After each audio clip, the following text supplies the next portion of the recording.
Welcome back दोस्तों। आज मैं आपके सामने एक जबरदस्त माइंड ब्लोइंग मलयालम मूवी को लेकर आया हूं, जिसका नाम है जनगण मन। ये मूवी थिएटर में रिलीज हुई थी, उसके बाद रिसेंटली नेटफ्लिक्स प्लेटफॉर्म पे रिलीज हुई। काफी सारे ऑडियंस इस मूवी की रिक्वेस्ट करते आ रहे थे, लेकिन मैं ओटीटी का वेट कर रहा था क्योंकि डिटेल से मैं आपको इस मूवी की कहानी सुनाऊं। खैर, मूवी के बारे में बात करें तो सच में भाई साहब मूवी एक्स्ट्राऑर्डिनरी लगी मुझे। सिर्फ मलयालम इंडस्ट्री ही ऐसे मूवीज बना सकती है, ये बात एक और बार इस मूवी ने प्रूव कर दिया। फाइनली एक ही बात कहूंगा, वीडियो को पूरा देखना जरूर, हर एक बंदे को देखनी चाहिए ऐसी मूवी। तो चलिए बिना टाइम वेस्ट के लेट्स स्टार्ट। और उससे पहले लुटा दो प्यार फॉलो इंस्टाग्राम। मूवी की शुरुआत में ही रात के समय विक्टर नाम का एक बंदा अपने बाइक पर कहीं पर जा रहा होता है। तभी इत्तेफाक से इसकी बाइक का एक्सीडेंट हो जाता है, विक्टर नीचे गिर जाता है। नीचे गिरने के बाद जब विक्टर अपना चश्मा ढूंढ के अपने आँखों में लगाता है तो इसकी आँखों के सामने कुछ जल रहा होता है। ये देखकर विक्टर शॉक में रह जाता है और यहाँ पर ये सीन कट होता है। दूसरे सीन में होम मिनिस्टर को दिखाया जाता है, जो फिलहाल अपनी पोती का ट्रीटमेंट करवाते रहता है हॉस्पिटल में, और दिखने में होम मिनिस्टर कुछ परेशान सा भी लगता है। तभी एक पुलिस वाला होम मिनिस्टर को एक बुरी खबर सुनाता है, और वो खबर यह है कि रात को पुलिस वालों ने सिटी के बाहर एक लड़की की लाश को पाया गया। किसी ने उस लड़की को जला दिया था। पुलिस वाले फोरेंसिक वाले वहां पर पहुंच जाते हैं, अपनी इन्वेस्टिगेशन शुरू कर देते हैं। इत्तेफाक से ये खबर मीडिया में भी पहुंच जाती है। बहुत सारे मीडिया वाले क्राइम स्पॉट पर आते हैं। इसी दौरान पुलिस वाले रिटायर्ड टीचर शबाना को क्राइम स्पॉट पर लाते हैं और उस डेड बॉडी की शिनाख्त करने के लिए कहते हैं। शबाना उस डेड बॉडी के चप्पल्स को देखकर पहचान लेती है कि ये डेड बॉडी इसकी बेटी की है। इसकी बेटी का नाम होता है सबा मरियम। अपनी बेटी की डेड बॉडी को पहचानने के बाद शबाना बहुत फूट फूट के रोने लगती है। इस तरफ मीडिया वाले अपने चैनल्स में ये हेडलाइन लगा देते हैं कि किसी ने सबा को रेप करके बहुत ही बेरहमी से जला के मार दिया। एक्चुअली सबा एक यूनिवर्सिटी में एज ए लेक्चरर की तरह काम किया करती थी। सबा की मौत की खबर सुनने के बाद यूनिवर्सिटी में सबा की फोटो लगाकर उसको कंडोलेंस देते रहते हैं, काफी सारे स्पीचेस देते रहते हैं। लेकिन उस यूनिवर्सिटी का वीसी ये सोचने लगता है कि मैं यहाँ पर जरूरी मीटिंग छोड़ के एक मामूली लेक्चरर के कंडोलेंस मीटिंग पे जाऊँ। क्या इस लेक्चरर का कंडोलेंस करना जरूरी है? इस तरह से ना चाहते हुए भी वो वीसी स्टेज पर जाता है और सबा को बिना रिस्पेक्ट दिए उसके बारे में स्पीच देने लगता है। मतलब ऐसा कहने लगता है कि मुझे पता है हमारे कॉलेज की एक लेक्चरर की मौत हो गई, उसको बेरहमी से रेप करके जला के मार दिया, लेकिन मेरा सवाल ये है कि वो लेक्चरर उस रात वहाँ पर क्या कर रही थी। मतलब इस तरह से बहुत ही नीचा करके बात करने लगता है। खैर, उन्हीं स्टूडेंट्स में से गौरी नाम की एक स्टूडेंट होती है जो सबा को बहुत चाहते रहती है। गौरी स्टेज पर आकर सबा के बारे में काफी सारी अच्छी अच्छी बातें बोलने लगती है कि सबा एजुकेशन को स्टूडेंट्स को कितना प्रेफर किया करती थी और अब हमको सबा मैडम के हक में लड़ना होगा, सबा मैडम को इंसाफ दिलाना होगा। गौरी की ऐसी इमोशनल स्पीच सुन के सारे स्टूडेंट्स अपने यूनिवर्सिटी से बाहर आते हैं। उनके अंदर एक जागृति पैदा होती है, नारे लगाने लगते हैं कि सबा मैडम को इंसाफ मिलना चाहिए और ये भी कहने लगते हैं कि जिन लोगों ने सबा मैडम को मारा उनको फांसी मिलनी चाहिए। इस तरह से सड़कों पर आकर प्रोटेस्ट करने लगते हैं। इसी दरमियान में बाहर के लोग उन स्टूडेंट्स में मिलकर कुछ दंगा फसाद फैलाने लगते हैं। पुलिस वाले फील्ड में उतरकर काफी सारे स्टूडेंट्स को जख्मी कर देते हैं। गौरी उसी जख्मी हालत में अपनी दुख भरी दास्तां सोशल मीडिया में शेयर करने लगती है। गौरी की ये वीडियो दूसरे कॉलेज के काफी सारे स्टूडेंट्स देखते हैं, उनके अंदर भी जागृति पैदा होती है। बहुत सारे कॉलेज के स्टूडेंट्स कॉलेज से बाहर आकर वो भी प्रोटेस्ट करने लगते हैं। कुछ मीडिया वाले स्टूडेंट के हक में बात करते रहते हैं कि स्टूडेंट्स बहुत ही पीसफुली अपना प्रोटेस्ट कर रहे थे, पुलिस ने इनके ऊपर लाठीचार्ज किया, और कुछ मीडिया वाले इन्हीं स्टूडेंट्स को एंटी नेशनलिस्ट बताने लगते हैं। उसी तरह इस बात को लेकर मीडिया में काफी सारी डिबेट फैलने लगती है। इस तरह से सिटी में बहुत सारा हंगामा खड़ा हो जाता है। एक तरफ स्टूडेंट्स के ऊपर अत्याचार, दूसरी तरफ सबा के मर्डर्स को पकड़ना। हर शहर में हो रहे दंगा फसाद को देखकर होम मिनिस्टर सबा के मर्डर केस को सज्जन कुमार नाम के एक पुलिस ऑफिसर को सौंपने का डिसाइड करता है। उसके बाद एसीपी सज्जन कुमार को दिखाया जाता है, जो फिलहाल अपने बेटे के स्कूल में होता है क्योंकि आज पेरेंट्स मीटिंग है। इसकी पर्सनल लाइफ के बारे में बात करें तो सज्जन कुमार का डिवोर्स हो चुका होता है, इसका बेटा इसके पास ही रहता है। वर्क में बिजी होने की वजह से सज्जन कुमार अपने बेटे पर इतना फोकस नहीं कर पा रहा होता। खैर, तभी सज्जन कुमार को ये न्यूज पता चलती है कि सज्जन कुमार को सबा का केस सौंपा गया है। उसके बाद सज्जन कुमार फौरन सबा के यूनिवर्सिटी जाता है, जहाँ पर ऑलरेडी काफी सारे स्टूडेंट्स प्रोटेस्ट करते रहते हैं। सारे स्टूडेंट्स पुलिस को देखकर उनके खिलाफ नारे लगाने लगते हैं। सज्जन स्टूडेंट्स के पास आकर कहने लगता है, अगर आप लोगों ने ऐसे ही हमको रोका तो इन्वेस्टिगेशन और लेट हो सकती है, हमारा काम हमको करने दीजिए। 1 महीने के अंदर मैं असली कल्प्रिट को आपके सामने लाऊंगा। इस तरह से स्टूडेंट्स के सामने वादा करते हुए यूनिवर्सिटी के अंदर जाता है। उसके बाद सज्जन जख्मी हुए कुछ स्टूडेंट्स के पास आता है, उनमें से गौरी भी होती है। बातों ही बातों में गौरी सज्जन से कहने लगती है कि सबा मैडम बहुत ही अच्छी लेक्चरर है, उनके साथ किसी से भी दुश्मनी नहीं थी। उसके बाद सज्जन सबा के घर जाता है। सबा की माँ बातों ही बातों में सबा के बारे में सज्जन को बताने लगती है कि मेरी बेटी को फॉरेन में बहुत ही अच्छी जॉब मिली थी, लेकिन सबा उस जॉब को ठुकरा के उसने टीचिंग को चूज किया, यहीं पर रह गई। इस तरह से सज्जन और उसकी टीम फटाफट से इस केस की इन्वेस्टिगेशन करने लगते हैं। इसी दौरान विक्टर, जो मूवी के स्टार्टिंग में दिखाया था ना, ये बंदा न्यूज़पेपर में सबा की न्यूज को देखता है। विक्टर फौरन सज्जन और उसकी टीम के पास जाता है और उस रात जो कुछ हुआ वो सारी बात सज्जन को बताने लगता है कि उस रात विक्टर अपने बाइक पर किसी काम से कहीं पर जा रहा था। सडनली इसकी बाइक का एक्सीडेंट हो गया। सेट होने के बाद विक्टर ने ये देखा कि 4 लोग डिजायर कार में आकर एक डेड बॉडी को कार से बाहर निकालकर उसके ऊपर पेट्रोल डाल के उस लाश को जला दिया। सज्जन विक्टर को उस रूट के सीसीटीवी फुटेज को दिखाता है, कार पहचानने के लिए कहता है। कार को पहचानने के बाद एक पेट्रोल बंक का सीसीटीवी फुटेज भी दिखाता है। इस फुटेज को देखने के बाद विक्टर उन चारों में से एक बंदे को पहचान लेता है और थोड़ा इन्वेस्टिगेशन करने पर सज्जन को उन चारों लड़कों के बारे में पता चल जाता है। उन चारों लोगों का नाम होता है अहमद, विनीत, दशावत और गोपाल। ये चारों लोग रेगुलरली एक पार्टी मीटिंग में मुलाकात करते रहते हैं और उसी तरह ये चारों लोग छोटे छोटे क्राइम्स में इन्वॉल्व हुए होते हैं। इन चारों लोगों को यही हिम्मत होती है कि इनके ऊपर पॉलिटिशियंस है, जो भी करो इनको बचा ले आएंगे। खैर इसी मीटिंग के दौरान सज्जन का सुपीरियर सज्जन को कॉल करता है, केस के बारे में पूछने लगता है, लेकिन सज्जन अपने सुपीरियर को कुछ भी बताता नहीं। कहने लगता है कि सर अभी भी कुछ भी लीड नहीं। मतलब सज्जन ये सोचने लगता है कि अगर सज्जन ने इस केस के बारे में कुछ भी डिटेल्स बता दिया तो ये केस शायद डाइवर्ट हो सकता है, सबा मरियम को इंसाफ नहीं मिल पाएगा। उसके बाद सज्जन और उसकी टीम बहुत ही पक्का प्लानिंग से उन चारों लड़कों को एक ही साथ पकड़ लेते हैं। वो चारों लोग भागने की कोशिश करते हैं, हाथापाई होती है, लेकिन फाइनली सज्जन उन लोगों को पकड़ लेता है, पुलिस स्टेशन लाता है। इत्तेफाक से तभी ये बात मीडिया में फैल जाती है। सज्जन अपनी टीम को बुलाकर उन लोगों को डांटने लगता है कि इतना सीक्रेट ऑपरेशन मीडिया के पास कैसे गया, किसने लीक किया ये न्यूज, लेकिन किसी को कुछ भी नहीं पता होता। उसके बाद सज्जन उन चारों लोगों को इंट्रोगेशन करने लगता है, लेकिन ये चारों लोग यही कहने लगते हैं कि आप हमको कुछ भी कर लो, हम सच नहीं बताएंगे। कितने दिन आप पुलिस वाले हम लोगों को जेल में रखेंगे, इस केस से कैसे बाहर निकलना है हमको अच्छी तरह से पता है। इस तरह से वो लोग सज्जन का मजाक उड़ाने लगते हैं। तभी सज्जन का सुपीरियर सज्जन को कॉल करके ये बताने लगता है कि उन चारों लोगों को दूसरे जेल में शिफ्ट कर दो। और उसी तरह एक और बैड न्यूज ये है कि अब तुम इस केस का हिस्सा नहीं हो, दूसरा ऑफिसर इस केस को टेक ओवर करेगा। यह सुनने के बाद सज्जन बहुत दुखी होने लगता है। बहुत ही मेहनत से सज्जन इन चारों लोगों को गिरफ्तार किया, लेकिन आइन टाइम पे सज्जन कुमार को इस केस से हटाया जा रहा है। मैंने स्टूडेंट्स को वादा किया कि मैं सबा मरियम को इंसाफ दिलाऊंगा, क्या मैं अपना वादा पूरा नहीं कर पाऊंगा? सबा की माँ का क्या होगा, वो तो मेरे ऊपर भरोसा लेके बैठी है। सो सज्जन उन चारों लोगों को दूसरे जेल ले जाने के बहाने से रास्ता डाइवर्ट करके क्राइम स्पॉट पर लाता है, जहाँ पर सबा की लाश पाई गई थी। सज्जन उन चारों को अपनी गन से एनकाउंटर कर देता है।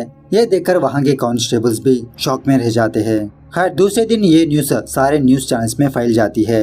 सारे लोग खुशियाँ मनाने लगते हैं कि सबा मरियम को इंसाफ मिला, असली कल्पिट को सही से सजा मिल गई। पुलिस ने बहुत अच्छा काम किया, स्पेशली सज्जन कुमार ने।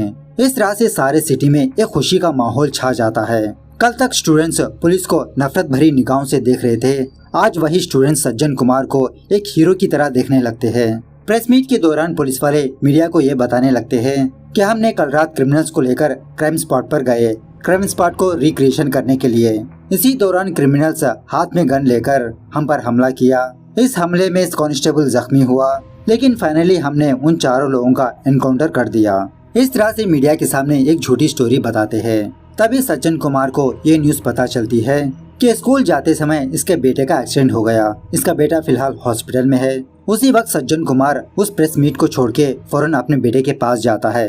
अपनी बेटी की हालत को देखकर बेचारा सज्जन दुखी होने लगता है।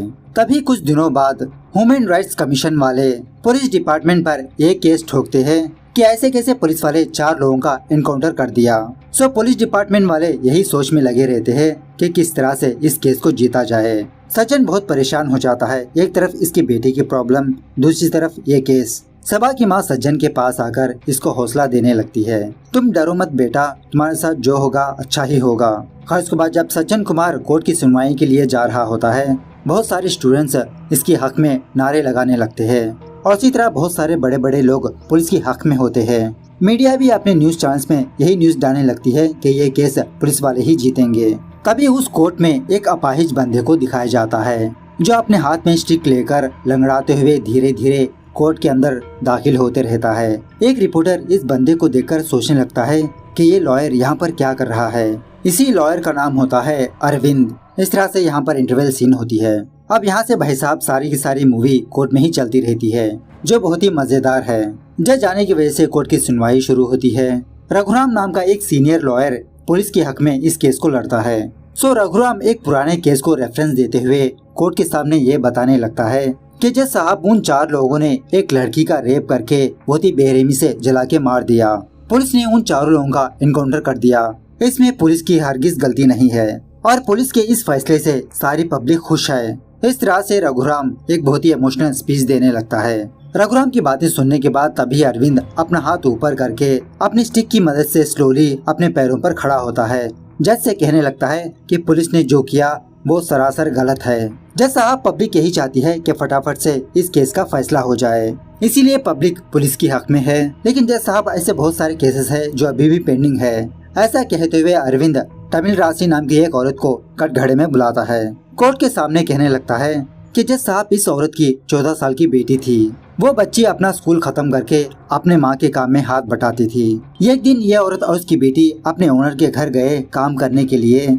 उस घर का ओनर 67 साल का बूढ़ा इस औरत की बेटी का आरएपी ही कर दिया, उसको मार दिया। इंसाफ हर किसी के लिए समान है ना। अगर सबा के केस में पुलिस वालों ने इंसाफ किया तो तमिल राशि की बेटी के केस में भी इसी तरह का हक मिलना चाहिए, इंसाफ मिलना चाहिए। लेकिन तमिल राशि के केस में कुछ और ही हुआ, क्योंकि तमिल राशि के बच्ची को रेप करने वाला एक एमएलए था और उस वक्त उस एमएलए के हक में रघुराम साहब ही केस लड़ा।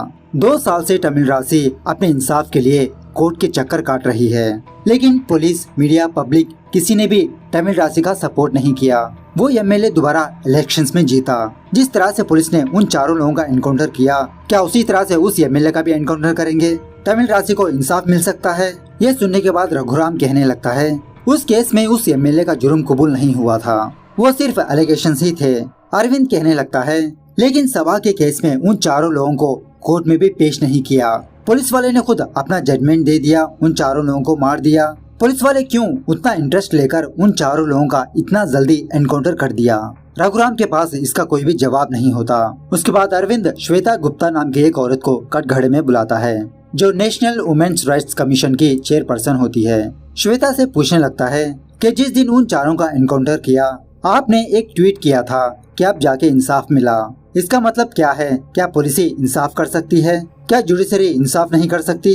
आपकी नजर में जुडिशरी वेस्ट है? और इसी तरह श्वेता से ये भी पूछने लगता है कि जिस दिन सबा मरियम की मौत हुई थी उस दिन आपने एक ट्वीट लिखा शॉक्ड।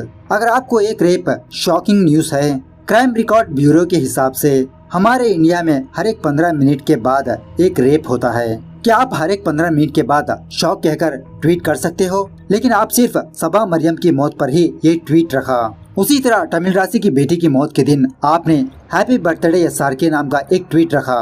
क्या सबा मरियम कोई सेलिब्रिटी थी जो आपने उसके बारे में ट्वीट किया? श्वेता कहने लगती है कि सबा का केस एक सेंसेशनल केस है, एक नेशनल न्यूज है। ये सुनने के बाद अरविंद एक न्यूज एडिटर को कटघरे में बुलाता है, उसके हाथ में एक न्यूज थमा देता है, हेडलाइन पढ़ने के लिए कहता है। पूछने लगता है कि आपने अपने न्यूज़पेपर के हेडलाइन में यही लिखा ना कि सबा का रेप और मर्डर हुआ। आप पेज नंबर 7 में जाइए, वहाँ की न्यूज को पढ़िए। पेज नंबर 7 में एक और न्यूज होती है कि एक लड़की अपने बॉयफ्रेंड के साथ भाग गई।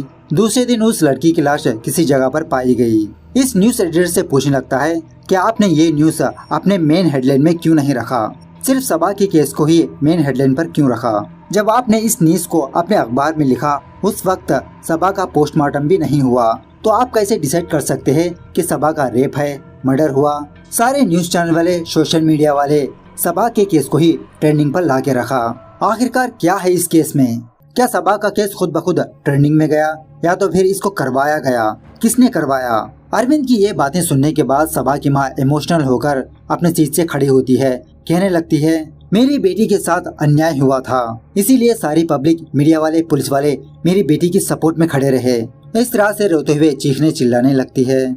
सबा की माँ को देखकर जज साहब थोड़ी देर के लिए ब्रेक देते हैं। ब्रेक के दौरान एक न्यूज रिपोर्टर अपने न्यूज चैनल में जाकर एक पुराने आर्टिकल्स को पढ़ने लगता है, जिसमें अरविंद के बारे में कुछ लिखा होता है। इन आर्टिकल्स को पढ़ने के बाद ये शॉक में रह जाता है। खैर, ब्रेक खत्म होने के बाद कोर्ट में दोबारा सुनवाई स्टार्ट होती है। रघुराम जज साहब से कहने लगता है, पुलिस क्रिमिनल्स को मारने में किसी तरह की गलती नहीं है। आज या कल उन चारों लोगों को मौत की सजा मिलनी ही है, सो थोड़ा जल्दी ही वो चारों लोग मर गए। अगर उन चारों लोगों का केस कोर्ट में आता, बहुत दिनों तक ये केस चलते जाता, वो लोग जेल में रहते, उनको भरपूर बिरयानी वगैरह खाने को मिलता। क्या ये सही है? उसके बाद अरविंद सबा की माँ को कटघरे में बुलाता है। पूछने लगता है कि आपकी बेटी के साथ क्या हुआ। सबा की माँ बताने लगती है कि 4 लोगों ने मेरी बेटी का बलात्कार करके उसको मार दिया, बेरहमी से जला दिया। अरविंद पूछने लगता है, क्या आपने अपनी आंखों से अपने बेटी का रेप होते हुए देखा, उसकी हत्या होती हुई देखी? सबा की माँ कहती है, नहीं। अरविंद कहने लगता है, तो आप कैसे बता सकते हैं कि आपकी बेटी के साथ बलात्कार हुआ, उसका मर्डर हुआ? यह सुनने के बाद सबा की माँ बहुत ही इमोशनल होकर रोते हुए कहने लगती है कि सारी मीडिया यही बोल रही है, सबा के साथ जो कुछ हुआ वो सारी पब्लिक जानती है, सारे लोग जानते हैं, तुमको भी पता है ना। सबा की माँ की ये हालत देखकर जज सबा की माँ को उसकी सीट पर जाके बैठने के लिए कहता है। अरविंद को डांटने लगता है कि आखिरकार बताना क्या चाहते हो। अरविंद जज साहब से कहने लगता है, क्या सच बताने के लिए मीडिया है, या तो फिर जो मीडिया ने कहा वही सच है? मीडिया वाले जो भी कहेंगे क्या वही सच हो सकता है? 1994 में इसी मीडिया ने एक सच कहा। मीडिया ने एक इंडियन पर यह ब्लेम डाला कि एक साइंटिस्ट इसरो के सीक्रेट्स दूसरे देशों को बेच रहा है, लेकिन 25 साल के बाद वही साइंटिस्ट निर्दोष पाया गया। लेकिन तब तक सारी पब्लिक मीडिया की बातों पर भरोसा करके उनको देशद्रोही कहा। उसके बाद उस साइंटिस्ट को पद्म भूषण भी मिला। इसके बावजूद भी क्या फायदा जज साहब, अब्दुल कलाम जैसे बहुत बड़ी हस्ती का ही उनका करियर बर्बाद कर दिया। रघुराम कहने लगता है कि तुम्हारा स्पीच बहुत ही अच्छा है, लेकिन जो 4 लड़के मारे गए वो बहुत बड़े महान नहीं थे, वो चारों लोग काफी सारे छोटे छोटे क्राइम्स किया था।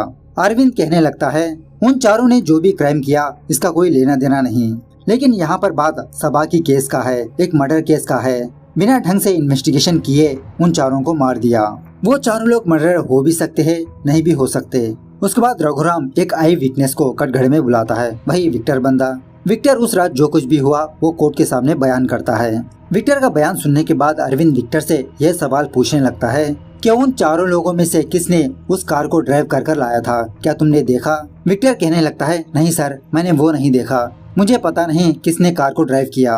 अरविंद कहने लगता है कि उन चारों में से किसी ने भी उस कार को ड्राइव नहीं किया, क्योंकि जज साहब उन चारों को ड्राइविंग नहीं आती। किसी 5वें बंदे ने उन चारों की हेल्प की, जिसका मतलब वही 5वां बंदा इस केस का मेन हिस्सा है, मेन कल्प्रिट है। लेकिन पुलिस वाले उस 5वें बंदे के बारे में इन्वेस्टिगेशन ही नहीं किया। पुलिस ने उन चारों लोगों का एनकाउंटर करके सच को दफना दिया। इस केस को पूरी तरह से जानने वाला एक बंदा मेरे पास है जज साहब। ऐसा कहते हुए अरविंद अंबुमणि नाम के एक बंदे को कटघरे में बुलाता है। अंबुमणि जो कुछ भी हुआ वो बताने लगता है। सबा मरने के कुछ घंटों पहले अंबुमणि सबा की यूनिवर्सिटी आया था। यूनिवर्सिटी के कुछ लोगों से बात करते हुए दुखी हो रहा था। ये चीज सबा ने देख लिया। जब अंबुमणि अकेले में बैठकर रो रहा था, सबा अंबुमणि के पास जाकर उससे पूछने लगी कि आपको क्या चाहिए। अंबुमणि बताने लगता है कि मेरी बेटी का नाम विद्या है, इसी यूनिवर्सिटी में पढ़ा करती थी, लेकिन रिसेंटली मुझे ये खबर मिली कि मेरी बेटी ने सुसाइड कर लिया। डेड बॉडी लेने के लिए मैं यहाँ पर आया हूँ, लेकिन कोई भी मेरे सवालों का जवाब नहीं दे रहा। सो सबा अंबुमणि को हॉस्पिटल ले जाकर उसकी बेटी की लाश को उसे सौंपती है। उस वक्त सबा विद्या को देखकर अपने फ्लैशबैक को याद करती है। विद्या मरने के कुछ घंटों पहले सबा ने ये देखा कि विद्या लाइब्रेरी में बैठकर रो रही थी। सबा विद्या के पास गई, उससे बात करने की कोशिश की, लेकिन तभी अंबुमणि विद्या को कॉल करने पर सबा विद्या से बात नहीं कर पाई, वो वहाँ से चली गई। खैर, विद्या मरने के बाद सबा विद्या का फोन अनलॉक करके उसके अंदर के नोट को पढ़ती है। उसमें विद्या ये लिखा होता है कि मेरी मौत का कारण प्रोफेसर वाई दर्शन है, और इसी तरह विद्या के बुक्स में एक नोट भी होता है कि क्यों विद्या ने सुसाइड किया। एक्चुअली विद्या बहुत ही छोटे गांव की लड़की है। अपनी पीएचडी कंप्लीट करने के लिए इस यूनिवर्सिटी में ज्वाइन किया, लेकिन हमेशा प्रोफेसर वाई दर्शन विद्या के प्रोजेक्ट को रिजेक्ट करते रहता है, क्योंकि प्रोफेसर वाई दर्शन का मानना ये होता है कि लो कैस्ट के पीपुल्स हायर स्टडीज नहीं करना चाहिए। वाई दर्शन जानबूझ के विद्या के प्रोजेक्ट को हर बार रिजेक्ट करते रहता है, जिसकी वजह से बेचारी विद्या को पीएचडी ही नहीं मिलती। सो रिसेंटली विद्या यही बात वाई दर्शन से पूछा। वाई दर्शन मुस्कुराते हुए विद्या से कहने लगता है, जो लोग जिस काम को करना चाहिए वही करना चाहिए। टॉयलेट्स क्लीन करने वाले हमेशा टॉयलेट्स ही क्लीन करना चाहिए। जब तक मैं यहाँ पर हूँ तुमको पीएचडी नहीं मिल सकती। सो बेचारी विद्या बहुत दुखी होकर सुसाइड कर लिया। जब सभा को ये सारी बात पता चलती है, सभा स्टाफ मीटिंग के दौरान विद्या की बात को रखती है और एक्चुअली इस यूनिवर्सिटी में पिछले 10 सालों में तकरीबन 50 से भी ज्यादा स्टूडेंट्स सुसाइड कर लिया इसी कैश फीलिंग की वजह से। सो सभा ये चाहती है कि प्रोफेसर वाई दर्शन के खिलाफ एक्शन ले, लेकिन उस यूनिवर्सिटी के मैनेजमेंट सभा की बातों को इग्नोर कर देते हैं। सो सभा पुलिस स्टेशन जाकर इसकी कंप्लेन करने लगती है, लेकिन वो पुलिस वाला सभा की कंप्लेन को नहीं लेता। उल्टा वो पुलिस वाला उस यूनिवर्सिटी के मैनेजमेंट को कॉल करता है। उसी रात जब सभा अपनी स्कूटी में अपने घर जा रही होती है, वाई दर्शन अपनी गाड़ी से सभा को फॉलो करते रहता है। थोड़ी दूर आने के बाद सभा की बाइक खराब हो जाती है। ऑनलाइन में सभा कैब को बुक करती है और प्रोफेसर वाई दर्शन ऐसे ही मौके की तलाश में होता है। सो अपनी गाड़ी से सभा को ठोक देता है। अपनी गाड़ी से बार बार सभा को कुचल के उसे मार देता है। उसी वक्त होम मिनिस्टर को सीक्रेटली एक न्यूज पता चलती है कि आने वाले इलेक्शंस में रूलिंग पार्टी हारने वाली है। ये रिपोर्ट देखने के बाद होम मिनिस्टर बहुत गुस्सा होने लगता है। कहने लगता है कि नेक्स्ट इलेक्शंस में अगर हमारी पार्टी जीती तो नेक्स्ट सीएम मैं ही हो सकता हूँ। किसी भी तरह करके हमारी पार्टी जीतना चाहिए। उसी वक्त पुलिस वाले सज्जन कुमार को ये न्यूज सुनाते हैं कि रोड पर एक लड़की की डेड बॉडी पाई गई। लगता है हिट एंड रन केस है।